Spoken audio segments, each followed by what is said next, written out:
Howdy, everybody, and welcome to another episode of the Okayest Trapper podcast. As you might have been able to tell, we've been on a bit of a hiatus through trapping season, but I'm excited to say we are back.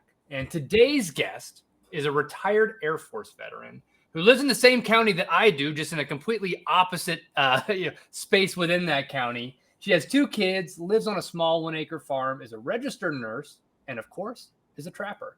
Dee Mack, welcome to the show. Thank you. Happy to be here. I've been excited to chat with you for a little while and been watching a lot of your success this season on the trap line just via social media.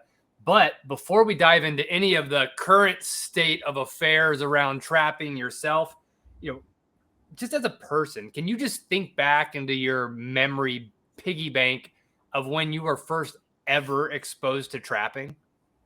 Never. I have no trapping history, no family upbringing of trapping, nothing whatsoever. Thinking back, I don't know, when I was in the military, 21 years in the military, moving around, I didn't get to do a lot of the, things that kind of lay roots wherever you're at and whatnot. Closer to the end of my career, I got deployed to Jordan, and that was the peak of COVID. COVID kicked off when I was over there. That plus the ammo shortage and, all these things. So trapping really for me came out of a sense of wanting to be self-sufficient and not relying upon, the government doing a little business with ammo and things like that. So it was more of a self-sufficiency and life skills thing, Well, I think you and I are kindred spirits in that regard, but I'm curious, there's a lot you can do as an individual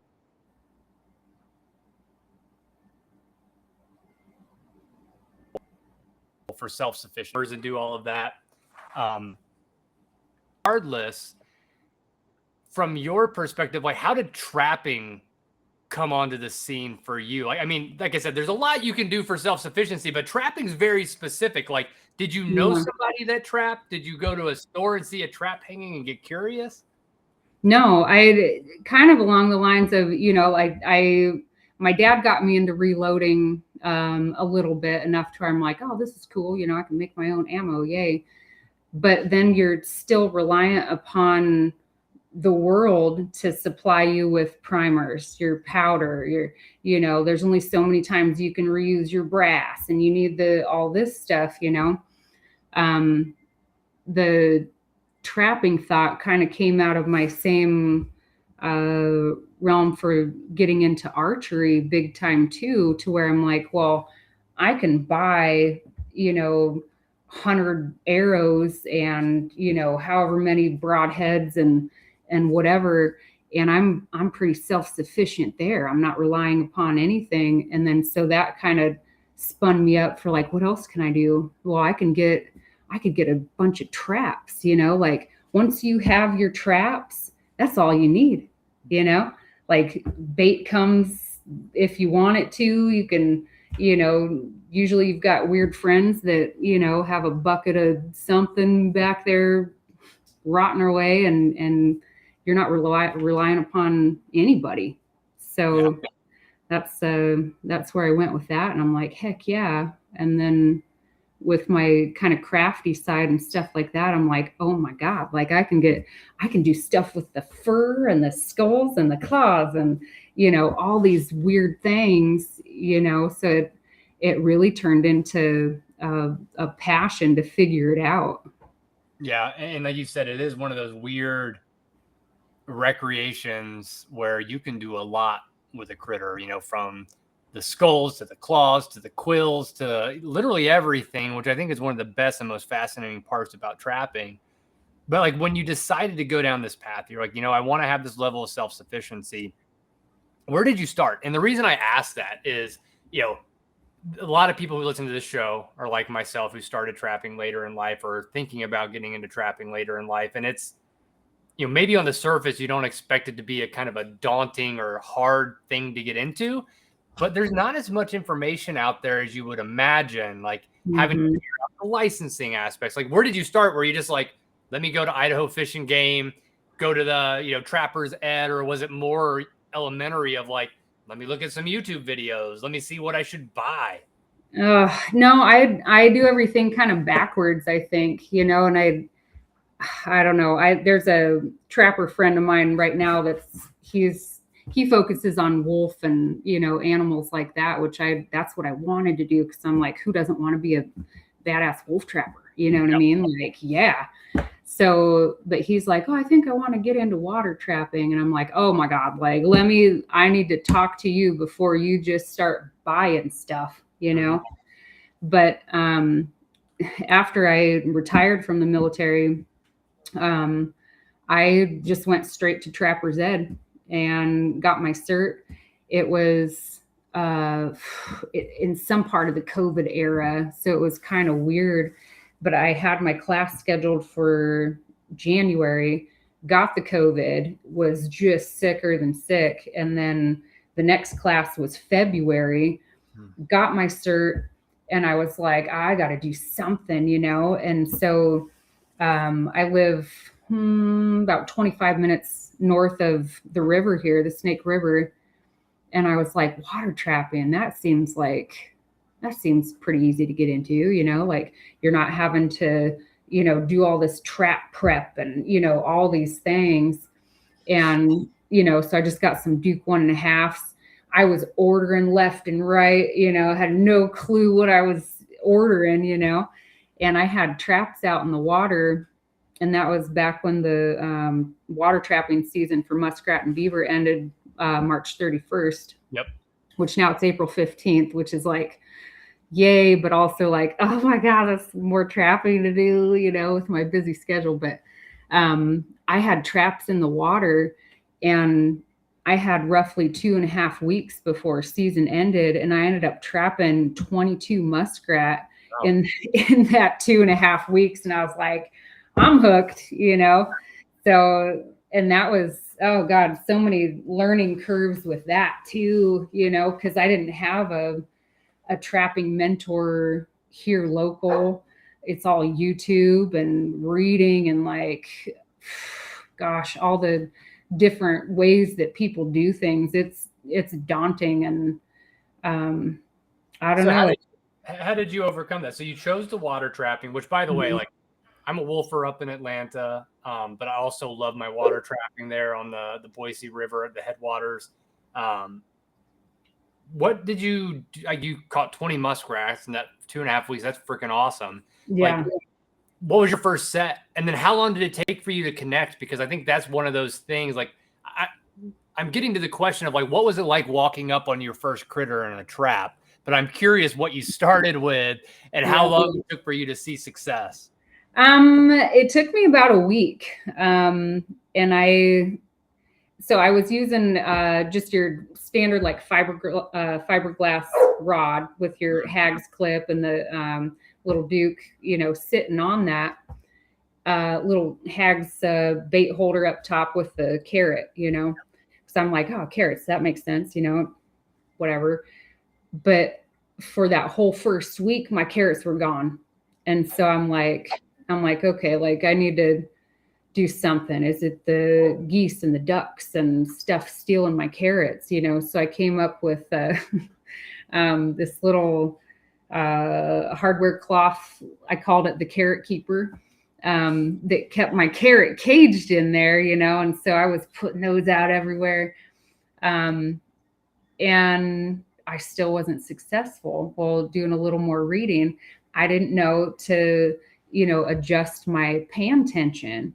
And so basically, like, these muskrats were getting up there, stealing the carrot, doing a jump off of my, trap.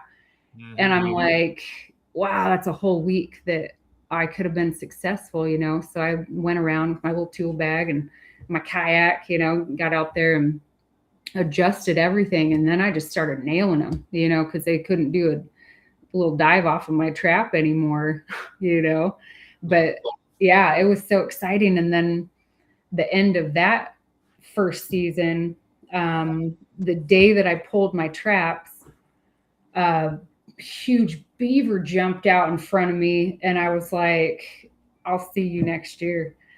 Because I didn't have any beaver traps. I knew nothing about that. I didn't even think that there would be beaver on the river like that, because there's maybe two trees, so that knowledge base wasn't there either. But yeah, finding a muskrat just floating in the water, little bit that you can see, was like, oh my God, like I did it. I did this. That is amazing. And what did you go straight to the fur shed on that first day? Like, again, with no mentor and watching YouTube, like, what was your, that peak of, yeah, this worked. They're not using my traps as a diving board anymore. Awesome.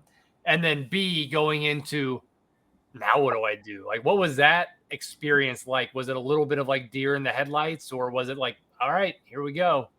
I'm more of a, all right, here we go, because I had done enough research that anytime you go on any of these sites, you're like, all right, I need a trap. And they're like, customers who bought this also bought this. And I'm like, well, that must be something that I need, So I bought the little muskrat wire stretchers and the little beginner fleshing kit, So I had basically what I needed to start out, and watching the YouTube while I'm like, in my garage doing the thing.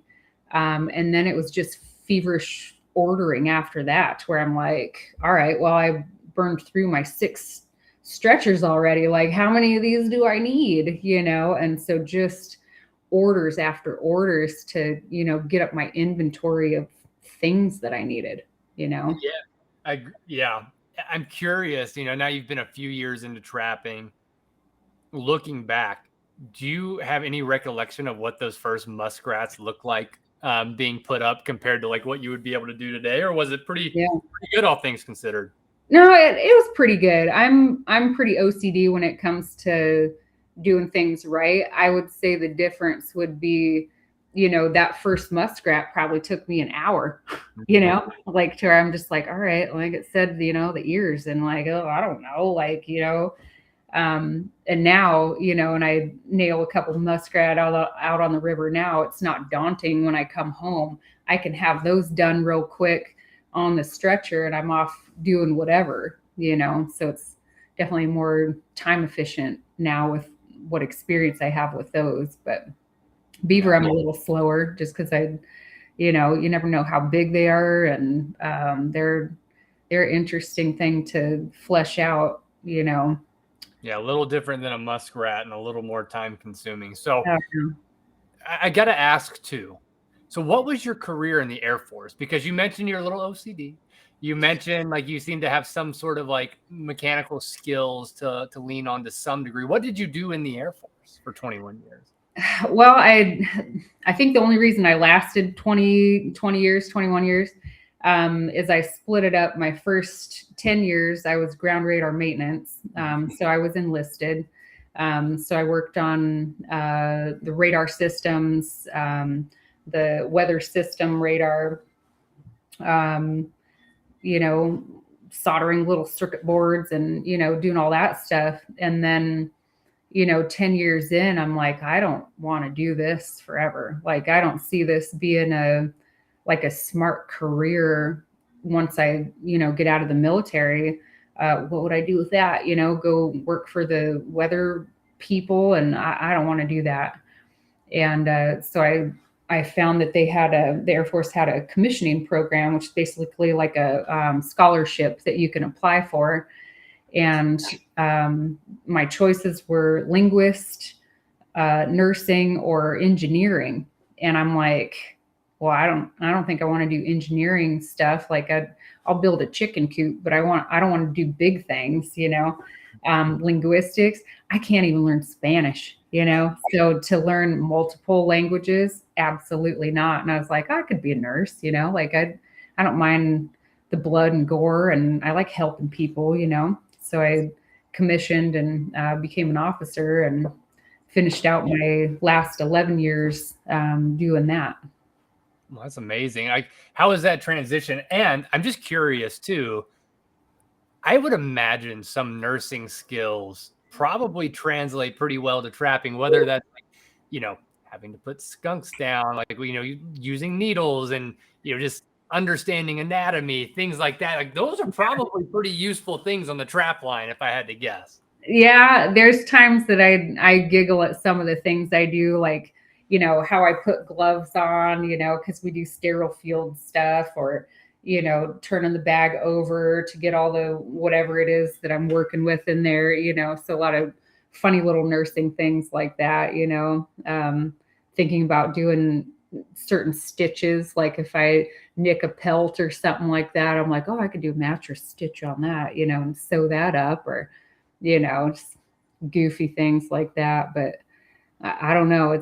There's some gross stuff with this trapping, but same with nursing. Like if you can just compartmentalize a little bit and check out, I'm pretty sure I haven't breathed through my nose in 15 years, Man, You master that, Yeah. Between trapping and nursing, I'm sure you probably have like completely gone nose deaf, whether that's intentional or not. But Yeah. so you had your first season, you had some success with muskrats. That one beaver, tail swatted at you and said, gave you a little bit of a carrot to chase, so to speak, for the next year. So what did that next season look like? Did you just spend the off season kind of doing research, understanding how you wanted to target those critters? Yes and no. I am so busy with between my farm and the kids and my job, and I have a little aesthetic business that I try to run, and things like that. And then my hunting season, so I'm kind of like, all right, trapping opens in 2 weeks. We better know what we're doing and get our orders in and stuff like that. So I at least was prepared with what traps I needed, figured out the 330 body traps. And I'm like, well, you got to have a healthy fear with those, setting them out there on the kayak alone and, all that. But so I, gathered all the things that I needed at least, and then just headed out to set traps,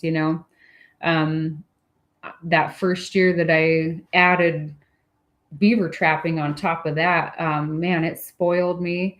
I got 5 beaver off of that river right there, and then nothing that next year.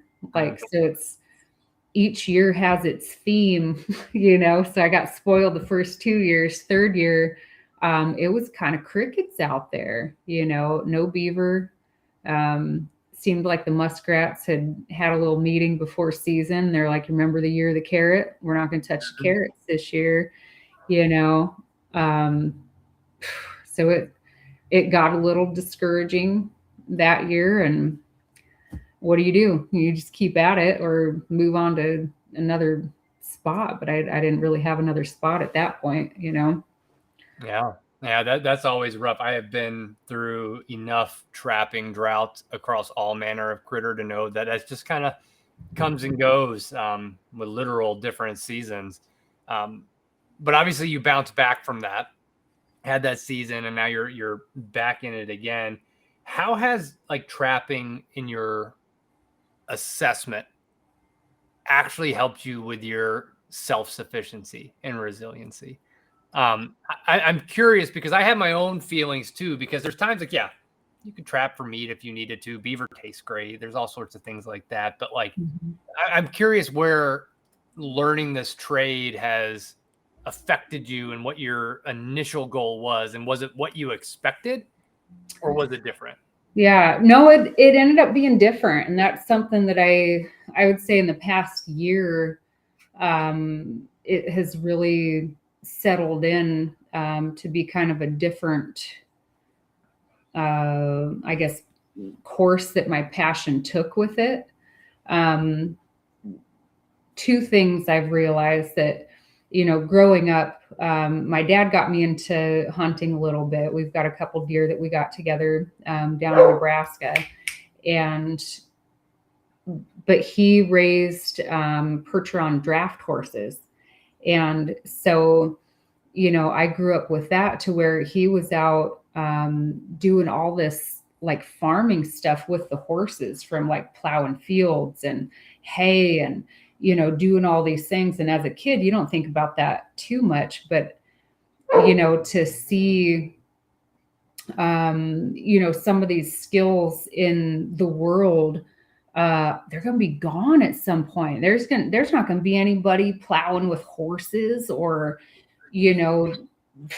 some of the homesteady kitchen things, or, like trapping and stuff like that. And so, to have two kids that see what I'm doing, and I'm teaching them these skills and stuff like that, it's almost like a keeping these things alive in the world, to where at some point, like, we might not have teachers or mentors to help do those things, and that's terrifying to me. Yeah, I feel it. Well, everybody who's listening to this podcast, at least more than one episode, knows I heavily agree with you.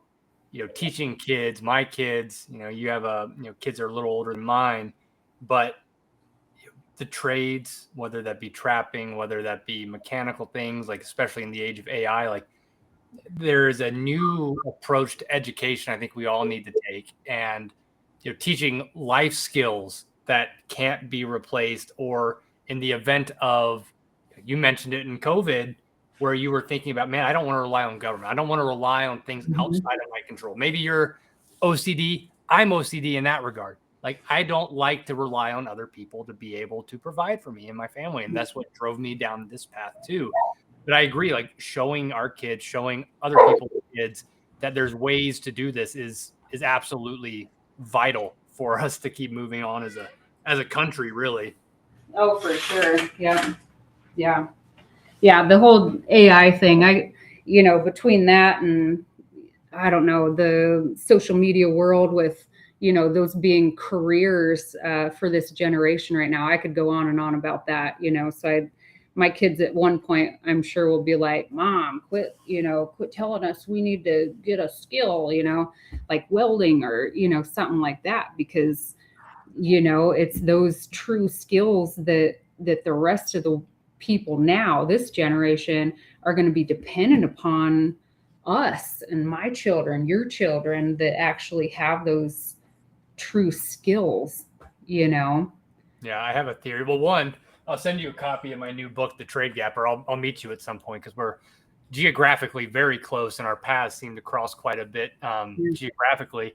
But I have a whole book about that, and like how we need to rethink education for kids, talking about trades and trappings included in that. Absolutely. Like, I mean, being an esthetician, sewing, learning how to tan hides, like all of those are trades that are going to be needed. And I have a working theory for a new book that I'm really excited about mentally. I'll test it with you. But, the first millionaire in the United States was a guy named John Jacob Astor, who was a fur trapper, or he ran a fur company here in the States in the early 1800s. And my theory is the last millionaire is also going to be a fur trapper.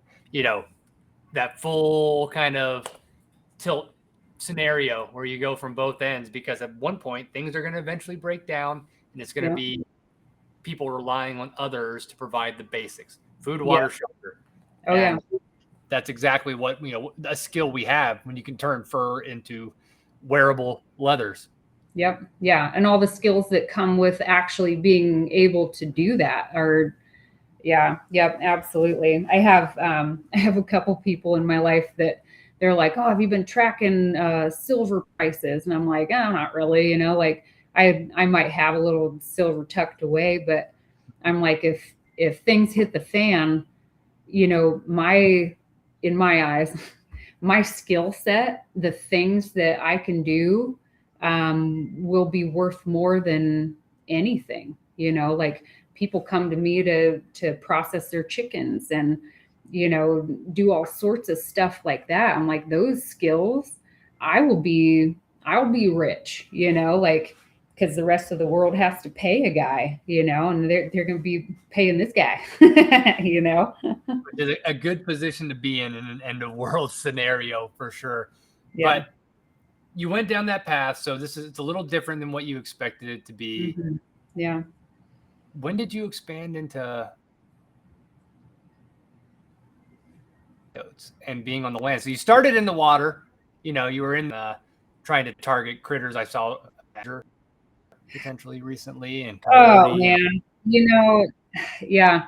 That would be my second, I guess, realization of like, wow, this is kind of why I trap too. Is so all my big game hunting, I go towards the Montana border over there and solo hunt. My main passion is archery, just because you're just so close in it, and it's just so special. And of course, with hunting, we have a lot of sitting time, solo thinking, and whatnot. But these animals that I harvest every year, that goes with my self sufficiency, and I'm providing for my family. And I haven't bought meat in like I don't know how long, like, and that means a lot to me, for me and my little family. And I think that the trapping that I do, um, is like a big thank you to all this big game. Every single animal that I harvest, I don't take that lightly. Thank them for what they're providing me and my family and the experience that I get, and just being honored to be out there. So I feel like when I can't hunt, it's not hunting season. How I give back to that big game is by helping out the populations in other ways, managing these other animals that are killing the birds, or going after the baby deer and stuff like that. So it's almost like a duty, that I feel passionate about, um, participating in. So yeah. It was funny. You and I actually entered in the same pathway. I started out archery hunting, still do, love it as well, and kind of slowly started getting into trad archery now too, which is another fun. Yeah, everything's got a rabbit hole that you just takes oh up way yeah. time. But what I noticed too, like as part of the conservation effort to help the ungulates, especially up where, the area I'm in, we've got 5 different wolf packs running around. You drive my road, you'll see 3-4 different elk kills in the winter. Not even eaten, just sport killed for the most part. Um, Hmm. in the need to regulate and control these animals to some degree. But one thing that I've talked with so many different hunters, great hunters, is that getting into trapping has made them a better hunter. Have you noticed since you started not just water trapping, but land trapping too, that your archery hunting never gets easier, right? But like, have you noticed yourself being a better hunter in some regard because of your trapping? Yeah, I would say so. I mean, you definitely notice more more things. You're just a lot more aware of what's around you, and how it could work. I don't know. I dream of the day of being out there doing my hunting, but then also running a trap line at the same time, um, just to hit it from all angles. Like it's pretty neat in that aspect. Um, but yeah, I think you notice a lot more. That's for sure. More in tune, maybe. Yeah, it's been that way for me. Now, it doesn't mean that it necessarily translates to more success with big game, but I do feel like I'm a better hunter. Um, kind of sticking with the theme of learning, never stopping learning. When you think about your early trapping, you can pick land or water. Can you remember the biggest mistake you ever made on your line that probably cost you, aside from the pay attention thing, maybe another example that cost you some fur? One this year, will kind of haunt me a little bit. And all we can do is learn from it, right? I think what's difficult in this world, that it just feels so overpopulated at times when we're trying to accomplish certain things like trapping on public land and whatnot. Not only are you trying to outsmart these animals and all the finesse that comes in with that, but you're also competing against the population that is out in places that you're like, why are you here? Like, why are you out running your dog here? Or like, they have every right to be out there too, but why here? So having to be very overly strategic in ways um, gets a little difficult. So this year, so I have two different areas that I water trap in, and this second area was new to me, and I'm learning different parts of water trapping there because it's not on the river, so completely different setup. And there's a spot that I was like, all right, I'm going to put a trap here. It's not in plain sight. It's not in a spot that, you know, somebody would see unless they get down in the water and are doing things. So it felt borderline questionable, but safe for the public kind of thing. Um, Went back out 2 days later, and that trap only completely gone. Support, anchor, everything gone. And I'm just like, dang it, like, one, I really hope nobody got hurt, because it coming up on a 3:30, if you don't know what it is, like that can change your life, or a dog or, something like that. So if anything, I'd like a peace of mind that somebody's okay, but for the whole dang thing to be gone when I know it was anchored well, it wasn't above the water, all that stuff. That's upsetting to where I'm like, all right, that will stick with me and, make me be even more cautious where I put my traps. And it kind of sucks too, though, because then you're not trapping in the best area. You're not, targeting that animal the way that you really should be, because you can't predict what the rest of the population might be doing, Yeah, I am very fortunate in my trapping career that I've never had that happen. However, in 70 some episodes, I've talked to so many people who've had things either tinkered with or stolen. I feel like you probably would have heard somehow through the grapevine if it had been an incident with injury, which I think you could probably hopefully sleep at night knowing that's probably not the case. Mm-hmm. And it has to be the most frustrating thing to, trapping's a mystery anyways. Like when you walk up on your traps, you never know what's going to happen. Like you have a good idea, you study what you're targeting, but there's always, you can find a different critter in, any trap, and you aim for it to not be that. And thankfully most of our traps these days are very forgiving of, bycatches of other critters, and most are released unharmed. But yeah, that's got to be just a complete kick in the crotch ultimately for you having done that. So did you just pull up? Did you know of other trappers in the area, or you think it might have been just No, yeah? There was some bird hunters in that area. I found out later because there's a person that frequents that area, we'll say.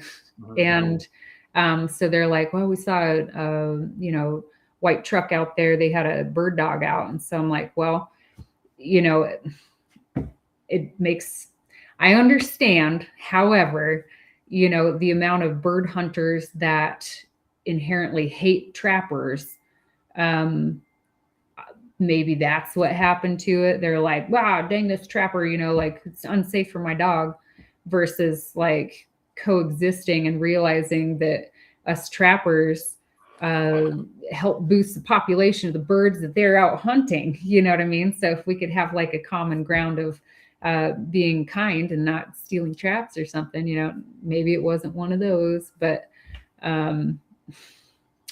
what do you do? And that's part of the learning curve. Like you said, it's it's just a part of it. And I think those conversations are happening to some degree, like at least with associations, like ITA does some, work with some of the bird hunting organizations, and they'll do like dog release days. There's things that are helpful in that, but ultimately it does come down to the two people. And be nice if you had a little laminated waterproof note where your trap was saying, sorry, we took this. Something. Yeah, I'd rather that than mystery, like I'd rather, F you trapper, I took your stuff, but, I don't know, unless a person gets, 20 game cams and you've got game cams out everywhere, but then you got to hide them so they don't take those. And like, it's just a compounding factor in the whole trapping setup, Yep. And it makes it, and it's already, you said, you have 6 jobs already, and trapping is a full-time job in and of itself, even if it is part-time. Yeah. So that doesn't make a lot of sense to be able to do that, but eat your losses. Yeah. On the other end of that spectrum, we talked a little bit about mistakes, right? On the trap line. What about in the fur shed? Do you have like anything that's just jumped out at you on mistakes in the fur shed? Oh man. Left and right, that's part of learning, like if in the most ideal scenario, we would all have a mentor to where we could say, you call them up and, hey, I accidentally caught a raccoon. You want to come help show me how to do this and not mess it up? That would be so great. Because some of these YouTube videos, they're only so good, and you're pausing and rewinding and like, you're like, I can't see, so that would be fantastic. So that the amount of firsthand learning I've had that way, oh man, it gets a little daunting, This year's theme has been non-target catches for me. Like, it blows my mind that I haven't had this issue before in the other years that I've been trapping. Yes, I've changed a few things. I'm like, oh, that's fun. Let's try this. But I roll up and find a raccoon.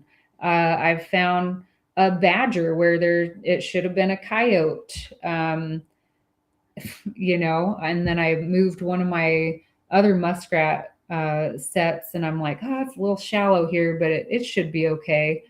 And I roll up, and all that's left is a arm, And so people are like, well, you've got mink there. And so I set it again, and I got a mink, So I've got all these critters that I'm trapping now, that I'm trying to learn firsthand via my own research how to handle them.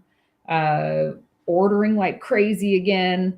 But this raccoon, I'm like, all right, I'm going to do this. I'm going to skin this guy out. And I ripped off the end of his tail. And I was like, your heart just sinks. And you're like, that's all my kids wanted was a raccoon tail. And I literally just ripped it in half, So I've got a new tail stripper coming because the one that I have did me wrong, So nick here and there and stuff like that, you learn different equipment operates differently firsthand. And I don't know how many years later will we be proficient getting awards for fur, like it's not going to be here. Yeah, I'm with you. I feel like I get better every year, but it's also like kicking off the rust every season too. But yeah, I never stop learning. And I think you're right in having that mental approach of like, you're going to muck things up. Like, it always sucks, especially when it's a critter that you respect and that you are, ultimately, it sounds ironic for people who aren't trappers, really care about to do that. But it is not necessarily crack a few eggs to make an omelet, but it is to some degree. Like, there's going to be mistakes made. Yeah, it really is. And I find myself apologizing to these critters, their pelt, to where I'm like, oh, I'm so sorry. I'm doing my best. I'm learning, because I want to honor that animal the way that I can. And if I'm doing a crap job, I feel like it's, kind of disrespectful, to that critter, whether they're nuisance or not, like I just want to do my best with everything I do. Yeah. And speaking of the pelts and things like that, you mentioned you kind of have like a creative side, and that was another reason, like along with the self-sufficiency. Like, what are you doing with your pelts in most cases after the fact? Are you selling them? Are you stacking them to have like a really cool craft project in the future? Or Yeah. Yep. Stacking like, them. Yeah. No, I've got a closet that's just slowly building up with pellets. I send them off to get tanned, of course, because I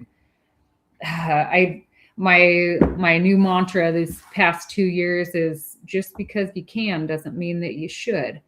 And I know that I could probably figure out how to tan my own hides and do all that stuff. And I'm like, oh, that's a whole nother career in itself. So I sent them off. But I love sewing. I make jewelry. Skulls are super cool. I've got all the stuff that I could do, some of the carving if I wanted to, things like that. But ultimately, I want to get one of the fur sewing machines so I can sew fur. But my thought there, like, I love all the traditional bomber hats and like, the gauntlet gloves and stuff like that. But to me, they're not practical in a way that I would wear them. And so my creative side, I want to make things that like people my age or younger would be like, look at that little vest, or look at that, like actual functional gloves that, you can actually use your fingers in, or, things like that. So, disappointingly, those machines are like $1,500, and I'm like, uh, I'm just going to keep stacking fur until, I'm like, all right, this year I'm going for the whole fur sewing thing and going to put everything that I have into making that little side of my dream come true. And right now that's not it, because I have way too much going on that I don't want to spend that money. good. So I have to, I think about you being a nurse.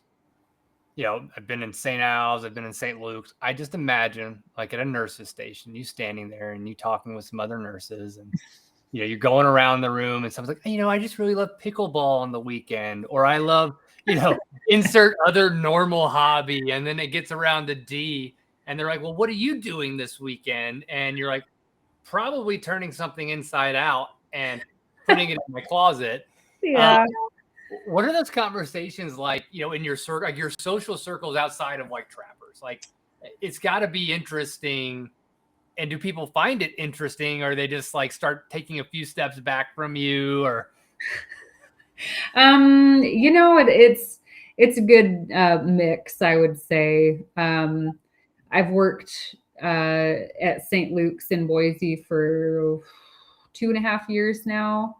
Very part time, 2 shifts every other week. Just fits with my schedule.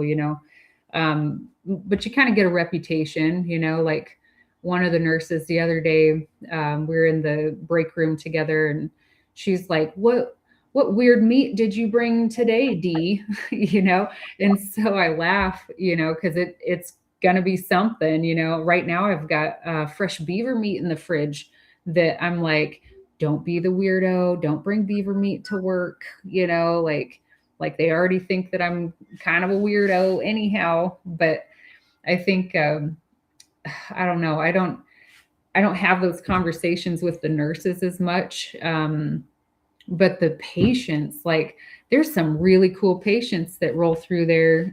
It's an inpatient floor that I work on.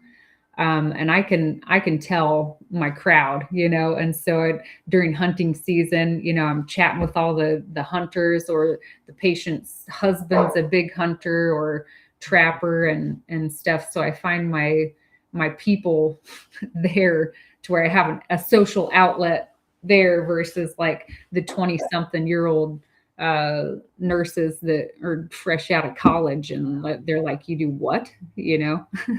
yeah, I bet that makes things entertaining though. But on that conversation of like 20-something-year-olds outside of, school, just getting their footing in the world, starting in a career, or people who may have been anchored there and maybe just are, very much aligned with animal welfare, something like that. What do you see in your conversations is the most, misunderstood thing about trapping? I think, I don't know. I think most of the people that I talk to that are just clueless as to why people trap and things like that, it's kind of the mindset is that we do this for fun, like there's no actual purpose to it, and so I pick and choose where I dedicate this energy to educate, depending on how the comments are made, maybe. But when, I remember one nursing friend, it was the year of the muskrat, I was nailing them left and right, and I'm all excited, and she's like, "Oh, they're just so cute. I would feel so bad." And I was like, I kind of took a step back. I'm like, all right, don't be that weirdo that's like really excited about what I'm doing. Mm-hmm. But I told her, between the first year that I started trapping muskrat, and I'm learning, the basic sign that I'm looking for, like where these muskrat are and things like that. Seeing their little bank dens that they're digging out, man, they're deep, and there's one part of the river that I come up to, and they had dug so much that next year, that entire bank, we're talking 8 feet of riverbank, fell into the river. Mm-hmm. And I'm like, look at that destruction, look at that. And this year being down there, it's like it never existed, so I try to help people understand why it is that we do what we do, because if we didn't, and nobody's regulating these animals, like there wouldn't be pheasants, there wouldn't be quail, and the rivers would just spread out to what, like it's not terrifying, but it's very it's interesting to see. So I try to help them understand, like what's cuter, a baby quail or a baby raccoon, like if you have to pick, you got to pick, Nature forces us into picking, and often are in most scenarios. But yeah, I think those are all great examples. But as crazy as it is, we're actually coming up close to an hour now of conversation. Time flies when you're having fun. But I always like to hit kind of like lightning round, for 2 questions towards the end of the show. Now, it sounds like you've actually had a pretty good lifetime of experiences in the woods, like with your dad, through your own experiences, solo hunting and trapping. But I always like to ask, what has been your wildest experience ever in the woods? Trapping or hunting trapping? Either way, hunting, trapping, doing shrooms in the, well, I don't care. Like whatever is the most wildest thing that you've come across or experienced out there. Oh man. I would say this last hunting year was pretty monumental for me. I, every year we add on, knowledge base and what we want to do next year, and we're plotting and whatever. This year I found a game cam that was just out in a random spot. And, I've learned enough that I'm strategic, and I carry a little card reader. And so I like to, pop open the game cam and see what's on there. And the amount of predator animals that were on that game cam was mind blowing. Like we know they're out there, we see sign here and there, and we're cautious and all.